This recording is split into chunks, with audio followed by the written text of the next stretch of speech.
क्या जीवन में गुरु का होना बहुत जरूरी है?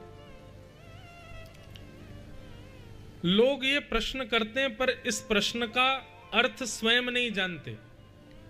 क्यों? क्योंकि जो पूछते हैं गुरु का होना जरूरी है, वो सोचते हैं कि दीक्षा लेने से ही गुरु होता है। दीक्षा पूर्ण होने पर ही गुरु माने जाएंगे। यह बात बिल्कुल सत्य है कि दीक्षा होनी चाहिए, परंतु दीक्षा से पहले दिशा होनी चाहिए।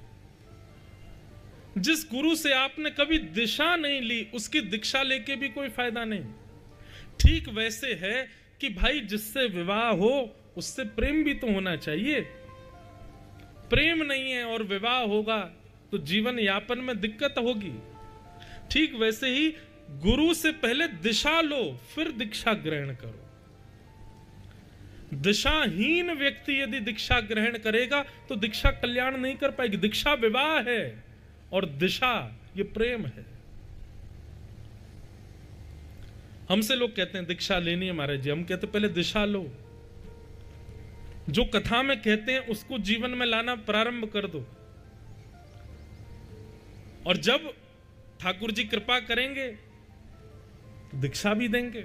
पर अभी तो पहले दिशा ही ले लो, खूब कथाएं सुन लो, दिशा जीवन में ले आओ। गुरु कृपा, इसका प्रत्यक्ष अनुभव हमने किया अपने पूर्व के आचार्यों के। जब हम प्रसंग बोलते हैं, चाहे वो सूरदास, कुम्मनदास, तुलसीदास, मीराबाई, इन सब पर गुरु कृपा है। और ये गुरु कृपा दीक्षा की नहीं है, दिशा की है। दीक्षा कृपा जन्य है पर दिशा पहले है। सूरदास जी से किसी ने पूछा, आपके पास नेत्र तो है नहीं, आप ठाकुर जी को देखते कैसे हो?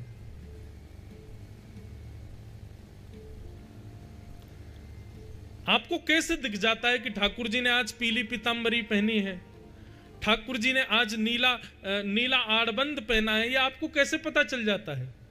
सूरदास जी के गले, ठाकुर जी के गले में मोतियों की माला है, गाल पर सुंदर केसर कुमकुम लगे हैं, ये आपको कैसे दिख जाता है सूरदास जी? नेत्र तो है नहीं आपके पास। तब सूरदास जी एक ही बात कहते हैं, भरोसो दृढ़ इन चरणन केरो, श्री वल्लभ नख चंद्र छटा बिन, सब जग माही अंधेरो, साधन और नाही आकली में, जासो होत निवेरो, भरोसो दृढ़ इन चरणन केरो। सूरदास जी कहते हैं, अपने गुरु के चरणों में जो मेरा अटूट विश्वास है, उस विश्वास का ये फल है कि साधन नेत्र मेरे पास नहीं है, लेकिन फिर भी मैं साध्य का दर्शन कर लेता हूं। और यहां हमको भगवान ने सर्वगुण संपन्न बना के भेजा, फिर भी हम ठाकुर जी का वो दर्शन नहीं कर पाते। गुरु की आज्ञा के प्रति अटूट विश्वास ये आवश्यक है।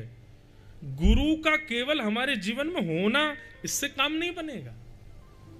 जब तक उसकी वाणी पर विश्वास नहीं है आपको, ये जो कह रहे हैं वो होगा। महाराज पीपा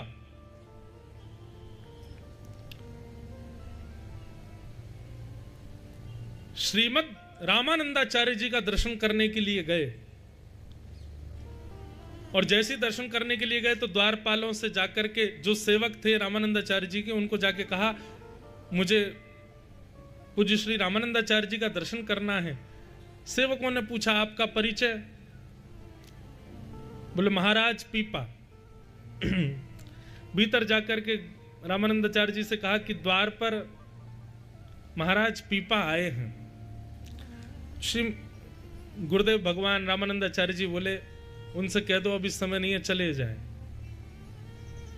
बाहर आकर के सेवकों ने कहा, बोले गुरुजी तो अभी नहीं मिल पाएंगे, आप चले जाओ। थोड़ी दूर जाकर के पीपा जी दोबारा लौट कर के आए, बोले कि आप निवेदन कर दो, राजा पीपा आया है। बोले मैंने महाराजा बोल दिया, शायद इसलिए नहीं मिल रहे हो। भीतर जाकर के कहा, बोले राजा पीपा आए हैं, तो फिर मना कर दिया, बोले कह दो चले जाएं। अंत में पीपा जी समझ गए, बोले कि ये उपाधियां और अपने ऊपर इतनी श्रेष्ठताएं लेकर के जाऊंगा, गुरु कृपा नहीं होगी। जाकर के निवेदन करते हुए कहा, बोले आप अपने सेवकों को भी छोड़ आए दूर, अकेले राजा आए और आकर के बोले कि आप महाराज जी से जाके प्रार्थना करके कह दो, द्वार पर दास पीपा आया है। भीतर जाकर के जब कहा तो श्री रामानंदाचार्य जी बोले, अच्छा चतुराई, पहले तो महाराजा था, अब दास हो गया, मुझसे मिलने के लिए नाम के आगे की उपाधि बदल दी। इतना ही दासत्व है तो उसको जाकर के आज्ञा कर दो, सामने कुआं है उसमें कूद जाए, गुरु आज्ञा है मानो। सेवकों ने बाहर जाके कहा, बोले कि दास पीपा जी, गुरुदेव ने आज्ञा की है, पीछे कुआं है उसमें कूद जाओ। सुनते ही ऐसा नहीं विचार किया हो या दोबारा पूछा हो, अच्छा इसमें कूदना है, नहीं नहीं नहीं, जैसे ही कहा कि गुरुदेव ने आज्ञा की कूद जाओ, तुरंत पीपा जी दौड़े और बस कुएं में गिरने ही वाले थे, बस प्राण निकलने को ही थे। उसी समय श्री रामानंदाचार्य जी आ गए और आकर के पीपा जी को रोक दिया। ऐसा विश्वास है हमारे भीतर? नहीं है। और फिर हम प्रश्न करते हैं, जीवन में गुरु होना चाहिए? ऐसा विश्वास पहले जगाइए, ऐसा अपने आप को बनाइए कि गुरु की आज्ञा, गुरु के वचन अटल कर मानो, उस पर फिर कोई संशय ना हो, तब दीक्षा ग्रहण कीजिए। ऐसा अपने आप को बनाइए कि गुरु की आज्ञा, गुरु के वचन अटल कर मानो, उस पर फिर कोई संशय ना हो, तब दीक्षा ग्रहण कीजिए।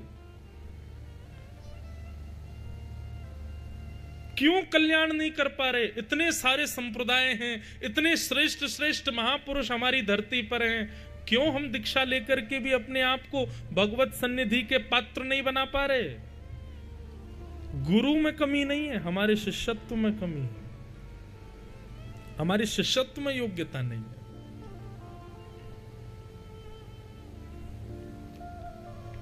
ऐसे गुरु जीवन में हो।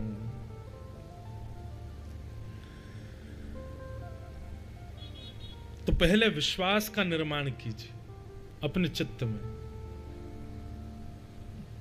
जिनकी वाणी सुनकर के कृष्ण और प्रिय लगने लगे, जिनकी वाणी सुनकर के आप कृष्ण को और अपने समीप अनुभव करने लग जाओ, उनके प्रति पहले विश्वास को जगाओ, उनकी बताए गए निर्देशन और दिशाओं को नेत्र बंद करके पालन करने लग जाओ, तब दीक्षा ग्रहण करो, तब दीक्षा के अधिकारी बन पाओगे। सूत जी महाराज ने अपने गुरु श्री सुखदेव जी को वंदन किया। सूत जी शिष्य तो हैं वेदव्यास जी के, लेकिन गुरु की वंदना की जब बात आई तो सुखदेव जी को वंदन करते हैं, क्योंकि अध्ययन मैंने व्यास जी से किया है, लेकिन जब मैंने पहली बार कथा का श्रवण सुखदेव जी से किया, तब सुखदेव जी की कथा ने मेरे हृदय की समस्त ग्रंथियों को खोल दिया। इसलिए मैं अपने गुरु के रूप में श्री सुखदेव जी को मानता हूं। इसलिए सुखदेव जी को सूत जी वंदन करते हैं और अपने गुरु को प्रणाम करते हुए श्री सूत जी महाराज अब यहां से कहना प्रारंभ करते हैं। बहुत सुंदर बात।